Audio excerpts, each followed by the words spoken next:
Welcome to Deepika mom kitchen. ಎಲ್ಲರಿಗೂ ನಮಸ್ಕಾರ. ನಾನು ಪವಿತ್ರ. ಇವತ್ತಿನ ರೆಸಿಪಿ ಬೆಣ್ಣೆ ಮುರ್ಕ್ ಮಾಡೋದು ಹೇಗೆ ನೋಡೋಣ. ತುಂಬಾ ಸಿಂಪಲ್ಲಾಗಿ ಈಸಿಯಾಗಿ ಕ್ವಿಕ್ಕಾಗಿ ಮಾಡ್ಕೋಬೋದು. ಬನ್ನಿ ಹೇಗೆ ಮಾಡೋದು ಅಂತ ನೋಡೋಣ. ಒಂದು ಪಾತ್ರೆನ ಇಟ್ಕೊಂಡಿದ್ದೀನಿ. ಅದಕ್ಕೆ ದೊಡ್ಡ ಬೌಲಲ್ಲಿ 1 ಬೌಲಷ್ಟು ನಾನು ಚಕ್ಲಿ ಹಿಟ್ಟನ್ನು ಹಾಕೋತಾ ಇದ್ದೀನಿ. ಚಕ್ಲಿ ಹಿಟ್ಟು ರೆಸಿಪಿನ ಆಲ್ರೆಡಿ ಅಪ್ಲೋಡ್ ಮಾಡಿದ್ದೀನಿ. ನೀವು ನಮ್ಮ ಚಾನಲ್ಗೆ ಹೋಗಿ ಚೆಕ್ ಮಾಡ್ಕೋಬೋದು. ಈಗ ನಾನು ಸ್ವಲ್ಪ ಬಿಳಿ ಎಳ್ಳನ್ನು ಹಾಕೋತಾ ಇದ್ದೀನಿ. 1-2 ಟೇಬಲ್ ಸ್ಪೂನಷ್ಟು ಬಿಳಿ ಎಳ್ಳನ್ನು ಹಾಕೋತಾ ಇದ್ದೀನಿ. 1 ಸ್ಪೂನಷ್ಟು ಜೀರಿಗೆಯನ್ನು ಕೂಡ ಹಾಕೋತಾ ಇದ್ದೀನಿ. 1/4 ಟೇಬಲ್ ಸ್ಪೂನಷ್ಟು ಹಿಂಗನ್ನು ಸೇರಿಸ್ಕೋತಾ ಇದ್ದೀನಿ. ಹಿಂಗೆ ಹಾಕೋದ್ರಿಂದ ತುಂಬಾ ಚೆನ್ನಾಗಿರುತ್ತೆ, ಅದಕ್ಕೋಸ್ಕರ ಹಿಂಗನ್ನು ಹಾಕೋತಾ ಇದ್ದೀನಿ. ಬೇಡ ಅನ್ನೋರು ನೀವು ಸ್ಕಿಪ್ ಮಾಡ್ಕೋಬೋದು. ರುಚಿಗೆ ತಕ್ಕಷ್ಟು ಉಪ್ಪನ್ನು ಸೇರಿಸ್ಕೋತಾ ಇದ್ದೀನಿ. 1/4 ಸ್ಪೂನ್ ಉಪ್ಪು ಹಾಕಿದ್ರೆ ಸಾಕು. ಬೆಣ್ಣೆ ಮುರುಕಾಗಿರೋದ್ರಿಂದ ಬೆಣ್ಣೆ ಹಾಕಿದ್ರೆ ತುಂಬಾ ಚೆನ್ನಾಗಿರುತ್ತೆ. ಒಂದು ಅರ್ಧ ಬೌಲಷ್ಟು ಬೆಣ್ಣೆನ ಹಾಕ್ಕೊಂಡಿದ್ದೀನಿ. ಬೆಣ್ಣೆನ ಬಿಸಿ ಮಾಡಿ ಹಾಕೊಂಡಿರೋದ್ರಿಂದ ಕೈಯಲ್ಲಿ ಮಿಕ್ಸ್ ಮಾಡೋದಕ್ಕೆ ಆಗಲ್ಲ, ಅದಕ್ಕೋಸ್ಕರ ಸ್ಪೂನಲ್ಲಿ ಮಿಕ್ಸ್ ಮಾಡ್ಕೋತಾ ಇದ್ದೀನಿ. ಈ ಬೆಣ್ಣೆ ಮುರುಕಂತೂ ತುಂಬಾ ಚೆನ್ನಾಗಿರುತ್ತೆ. ಈ ರೀತಿ ಮಾಡೋದ್ರಿಂದ ತುಂಬಾ ಪರ್ಫೆಕ್ಟಾಗಿ ಬೆಣ್ಣೆ ಮುರುಕು ಬರುತ್ತೆ. 4 ಕಪ್ ಅಕ್ಕಿ, 1 ಕಪ್ ಹುರ್ಗಡ್ಲೆ, 1 ಕಪ್ ಉದ್ದಿನ ಬೇಳೆನ ಹಾಕ್ಕೊಂಡಿದ್ದೀನಿ. ಖಾರಕ್ಕೆ ತಕ್ಕಷ್ಟು ಒಣಗಿದ ಮೆಣಸಿನ್ಕಾಯಿನ ಸೇರಿಸ್ಕೊಂಡು ಮಿಲ್ಲಿಗೆ ಹಾಕ್ಸ್ಕೊಂಡ್ಬಂದಿದ್ದೆ. ಹಿಟ್ಟನ್ನ ರೆಡಿ ಮಾಡಿ ಇಟ್ಕೊಂಡಿದ್ದೀನಿ. ನಾನು ಸ್ವಲ್ಪ ಜಾಸ್ತಿನೇ ಮಾಡ್ಕೊಂಡಿದ್ದೆ. ನಮಗೆ ಯಾವಾಗ ಬೇಕು ಆವಾಗ ಚಕ್ಲಿ ಹಿಟ್ಟು ರೆಡಿ ಇದ್ದರೆ ಮಾಡ್ಕೋಬೋದು, ಅದಕ್ಕೋಸ್ಕರ ಹಿಟ್ಟನ್ನು ನಾನು ಯಾವಾಗಲೂ ಜಾಸ್ತಿ ಮಾಡಿ ಇಟ್ಕೊಂಡಿರ್ತೀನಿ. ಇವಾಗ ಸರಿಯಾಗಿ ಒಂದ್ಸಲಿ ಕೈಯಲ್ಲಿ ಮಿಕ್ಸ್ ಮಾಡಿದ್ದಾಯಿತು. ನೋಡಿ ಯಾವ ರೀತಿ ಮಿಕ್ಸ್ ಮಾಡಿದ್ದೀನಿ ಅಂತ. ಇವಾಗ ಸ್ವಲ್ಪನೇ ನೀರನ್ನು ಹಾಕ್ಕೊಂಡು ಮಿಕ್ಸ್ ಮಾಡ್ಕೋಬೇಕು. ಚಪಾತಿ ಹಿಟ್ಟನ್ನ ಕಲಿಸ್ತೀವಲ್ಲ, ಅದಕ್ಕಿಂತ ಸ್ವಲ್ಪ ಸಾಫ್ಟಾಗಿ ಕಲಿಸ್ಕೊಂಡ್ರೆ ಬೆಣ್ಣೆ ಮುರುಕು ಪರ್ಫೆಕ್ಟಾಗಿ ಬರುತ್ತೆ. ಈ ಹಿಟ್ಟಲ್ಲಿ ನೀವು ಚಕ್ಲಿನಾದರೂ ಮಾಡ್ಕೋಬೋದು, ಬೆಣ್ಣೆ ಮುರುಕಾದರೂ ಮಾಡ್ಕೋಬೋದು, ಇಲ್ಲ ಕೋಡ್ಬೇಳೆನೂ ಮಾಡ್ಕೋಬೋದು. ನಾನು ಕೋಡ್ಬೇಳೆನೂ ಕೂಡ ಮಾಡ್ಕೊಂಡಿದ್ದೀನಿ. ಕೋಡ್ಬೇಳೆ, ಬೆಣ್ಣೆ ಮುರುಕು ಮತ್ತು ಚಕ್ಲಿ ಮೂರನ್ನು ಕೂಡ ಮಾಡ್ಕೊಂಡಿದ್ದೀನಿ ನಾನು. ಇವಾಗ ಚೆನ್ನಾಗಿ ಒಂದ್ಸಲಿ ನಾದ್ಕೊಂಡು ಮಿಕ್ಸ್ ಮಾಡ್ಕೋತಾ ಇದ್ದೀನಿ. ನೋಡ್ತಾ ಇರ್ಬೋದು, ನಾನು ಈ ರೀತಿ ಕಲಿಸ್ಕೊಂಡಿದ್ದೀನಿ. ಈಗ ನಾನು ಮುರಿದು ತೋರಿಸ್ತಾ ಇದ್ದೀನಿ ನೋಡಿ. ಕೈಗೆ ಒಂದು ಸ್ವಲ್ಪನೂ ಅಂಟ್ತಾ ಇಲ್ಲ.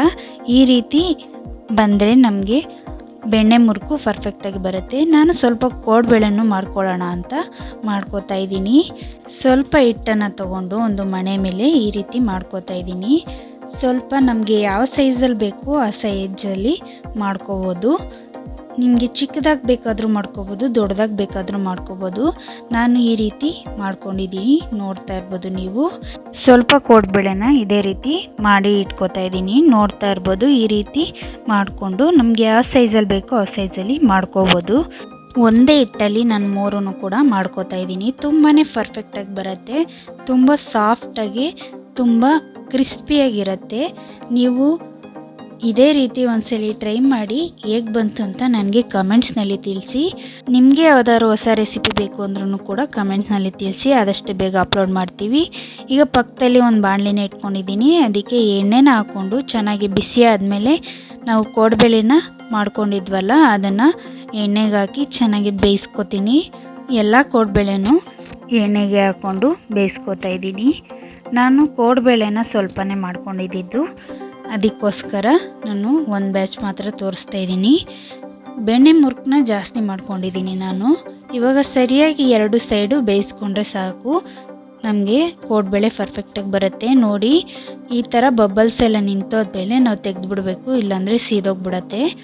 ಇವಾಗ ನಾನು ಬೆಣ್ಣೆ ಮುರುಕನ್ನ ಮಾಡ್ಕೋತಾ ಇದ್ದೀನಿ. ನೀವು ಹಾಗೆ ಚಿಕ್ಕದಾದರೂ ಬಿಟ್ಕೋಬೋದು, ಇಲ್ಲ ಈ ರೀತಿ ದೊಡ್ಡದು ಮಾಡಿಕೊಂಡು ಲಾಸ್ಟಲ್ಲಿ ಎಲ್ಲ ನಾವು ಕೈಯಲ್ಲಿ ಬ್ರಷ್ ಮಾಡಿದ್ರೆ ಬೆಣ್ಣೆ ಮುರುಕು ಪರ್ಫೆಕ್ಟಾಗಿ ರೆಡಿಯಾಗತ್ತೆ. ತುಂಬಾ ಸಿಂಪಲಾಗಿ ಮಾಡ್ಕೋಬೋದು. ನಾನು ಇದೇ ರೀತಿ ಎಲ್ಲ ಬೆಣ್ಣೆ ಮುರುಕನ್ನು ಮಾಡ್ಕೋತಾ ಇದ್ದೀನಿ. ಇವಾಗ ಇದು ರೆಡಿಯಾಗಿದೆ, ತೆಗಿತಾ ಇದ್ದೀನಿ. ನೋಡ್ತಾ ಇರ್ಬೋದು, ಎಣ್ಣೆನ ಚೆನ್ನಾಗಿ ಸೋರಿಸಿ ನಾನು ಶಿಫ್ಟ್ ಮಾಡ್ಕೋತಾ ಇದ್ದೀನಿ. ಇವಾಗ ಸ್ವಲ್ಪ ಚಿಕ್ಕ ಚಕ್ಲಿನೂ ಮಾಡಿ ಹಾಕೋತಾ ಇದ್ದೀನಿ. ನಿಮಗೆ ಯಾವ ಸೈಜ್ ಬೇಕೋ ಆ ಸೈಜು ಮಾಡಿ ಹಾಕೋಬೋದು. ಚಕ್ಲಿ ರೆಸಿಪಿನ ಆಲ್ರೆಡಿ ಹಾಕಿದ್ದೀನಿ, ನೀವು ಹೋಗಿ ಚೆಕ್ ಮಾಡ್ಕೋಬೋದು.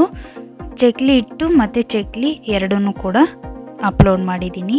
ಇವಾಗ ಚಕ್ಲಿನೂ ಮಾಡ್ಕೊಂಡಿದ್ದಾಗಿದೆ. ನಾನು ಪ್ಲೇಟ್ಗೆ ಸರ್ವ್ ಮಾಡ್ಕೊಂಡಿದ್ದೀನಿ. ನೋಡ್ತಾ ಇರ್ಬೋದು ಎಷ್ಟು ಚೆನ್ನಾಗಿ ಬಂದಿದೆ ಅಂತ.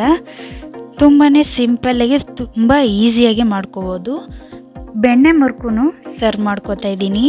ನಾವು ಕೈಯಲ್ಲಿ ಸುಮ್ಮನೆ ಕ್ರಷ್ ಮಾಡಿದ್ರೇ ಬೆಣ್ಣೆ ಮುರುಕು ತುಂಬಾ ಗರ್ಗರಿಯಾಗಿ ಸಾಫ್ಟಾಗಿದೆ, ನೋಡ್ತಾ ಇರ್ಬೋದು. ನೀವು ಇದೇ ರೀತಿ ಒಂದ್ಸಲಿ ಟ್ರೈ ಮಾಡಿ, ನಿಮ್ಮ ಮನೆಯಲ್ಲೂ ಎಲ್ಲ ಇಷ್ಟಪಟ್ಟು ತಿಂತಾರೆ. ವಿಡಿಯೋನ ಮಧ್ಯೆ ಸ್ಕಿಪ್ ಮಾಡ್ದೇ ಫುಲ್ ವಿಡಿಯೋ ನೋಡಿ. ಯಾರೆಲ್ಲ ನಮ್ಮ ಚಾನಲ್ನ ಹೊಸ್ದಾಗಿ ನೋಡ್ತಾ ಇದ್ದೀರಾ ಪ್ಲೀಸ್ ಸಬ್ಸ್ಕ್ರೈಬ್ ಮಾಡ್ಕೊಳ್ಳಿ, ಬೆಲ್ ಬಟನ್ನ ಕ್ಲಿಕ್ ಮಾಡೋದನ್ನ ಮರಿಬೇಡಿ. ನೋಡಿ ನಾನು ಈ ರೀತಿ ಎಲ್ಲನೂ ಮುರಿದು ಹಾಕೋತಾ ಇದ್ದೀನಿ. ನಾನು ಮುರಿಯೋದೇ ಬೇಡ, ಸುಮ್ಮನೆ ಹಿಂಗೆ ಜಸ್ಟ್ ಈಗಂದರೆ ಸಾಕು ಕಟ್ಟಾಗ್ತಾ ಇದೆ. ಬೆಣ್ಣೆ ಮುರುಕಂತೂ ತುಂಬಾ ಸೂಪರಾಗಿ ಬಂದಿತ್ತು. ಕೋಡ್ಬೇಳೆನೂ ಕೂಡ ನನ್ನ ಮಗಳು ಮುರಿದು ತೋರಿಸಿದ್ದಾಳೆ, ನೋಡಿ ಎಷ್ಟು ಸಾಫ್ಟಾಗಿ ಬಂದಿದೆ ಅಂತ. ಈಗ ಬೆಣ್ಣೆ ಮುರುಕೆಲ್ಲ ರೆಡಿಯಾಗಿದೆ, ಬೌಲ್ಗೆ ಸರ್ವ್ ಮಾಡ್ಕೋತಾ ಇದ್ದೀನಿ. ಬೆಣ್ಣೆ ಮುರುಕಂತೂ ತುಂಬಾ ಚೆನ್ನಾಗಿ ಬಂತು, ಬಾಯಲ್ಲಿಟ್ಟರೆ ಕರ್ಗೋಗ್ತಿದೆ, ಅಷ್ಟು ಸಾಫ್ಟಾಗಿ ಅಷ್ಟು ಗರ್ಗರಿಯಾಗಿತ್ತು. ನಮ್ಮನೇಲಂತೂ ತುಂಬಾ ಇಷ್ಟಪಟ್ಟು ತಿಂದರು. ನೀವು ಟ್ರೈ ಮಾಡಿ ಹೇಗೆ ಬಂತು ಅಂತ ನನಗೆ ಕಮೆಂಟ್ಸ್ನಲ್ಲಿ ತಿಳಿಸೋದನ್ನ ಮರಿಬೇಡಿ. ಇವಾಗ ಚಕ್ಲಿನೂ ಮುರಿಬೇಕು ಅಂತ ಹಠ ಮಾಡ್ತಾ ಇದ್ಲು, ಅದಕ್ಕೋಸ್ಕರ ಚಕ್ಲಿನೂ ಮುರಿದು ತೋರಿಸ್ತಾ ಇದ್ದಾಳೆ. ನೋಡಿ ಎಷ್ಟು ಸಾಫ್ಟಾಗಿದೆ ಅಂತ. ಸಂಜೆ ಟೀ ಟೈಮಲ್ಲಿ ಈ ಥರ ಪಕ್ಕದಲ್ಲಿ ಚಕ್ಲಿ ಇದ್ದರೆ ತುಂಬಾ ಚೆನ್ನಾಗಿರುತ್ತೆ, ಒಳ್ಳೆ ಕಾಂಬಿನೇಷನು. ಈ ವಿಡಿಯೋ ನಿಮಗೆ ಇಷ್ಟ ಆಗಿದರೆ ಲೈಕ್ ಮಾಡಿ, ಶೇರ್ ಮಾಡಿ, ಸಬ್ಸ್ಕ್ರೈಬ್ ಮಾಡ್ಕೊಳ್ಳಿ. ನೆಕ್ಸ್ಟ್ ವಿಡಿಯೋದಲ್ಲಿ ಸಿಗ್ತೀನಿ. Thanks for watching.